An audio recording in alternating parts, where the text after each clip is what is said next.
Assalomu alaykum, hurmatli obunachilar. Hozir sizlarga bitta hovlini ko'rsataman. Zudlik bilan sotilyapti.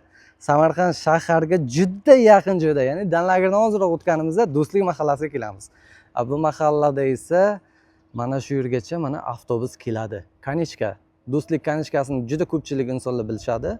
Mana shu yer kelganingizda mana bu hovlimiz sotuvga chiqyapti. Bu hovlimizda umumiy yer maydoni 5,5 sotixni tashkil qiladi. Fasad qismi 22 metr bo'lyapti. Bashna ham shu yerda, suv bashnasi, suv birinchi bo'lib mana shu xonadonga o'tadi. Bu binomiz bolalar bog'chasi ekan do'stlar. Bu tomonda esa 200 metr yursak maktabimiz ham bo'lar ekan. Yo'llar asfalt qilingan. Mana turbalarni ko'ryapsizlarmi? Bu gaz turbasi do'stlar. Gazdan, suvdan, svetdan muammo yo'q. Menga eng yoqqan tomoni mana hozir mahallani sizlarga to'liq ko'rsataman. Videoni o'tkazib yubormanglar. Juda ham zo'r lokatsiya ekan.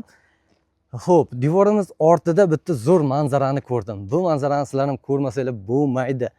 Bunaqa yashillik, bunaqa chiroyli daraxtlarni hamma mahallada ham uchratmaymiz. Mana ko'ringlar, ko'chani qarang.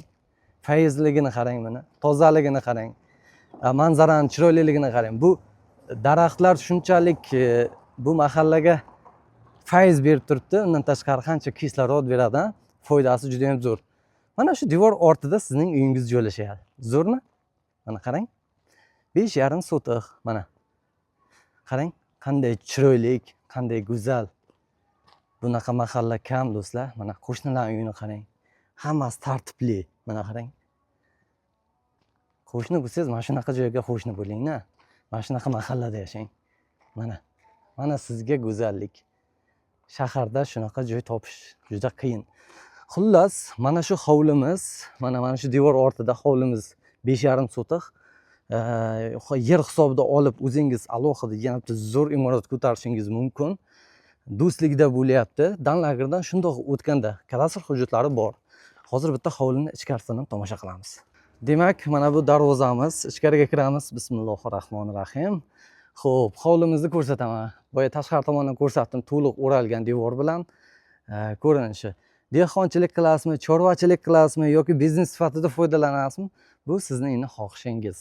O'zingiz istagingizga qarab bemalol foydalansangiz bo'ladi. Xo'sh, podvallik qilingan, podvalligiga mo'ljallangan mana uyimiz. Bitta remont qilishib bemalol yashasangiz ham bo'ladi yoki buzib tashlab boshqadan qilaverasiz. Narxi $98,000 so'ralyapti, ya'ni kelishiladigan joyi bor. Kimga qiziq bo'lsa, ekrandagi raqamlarga telefon qilamiz. Men mulk egalarining raqamini yozib qoldiraman.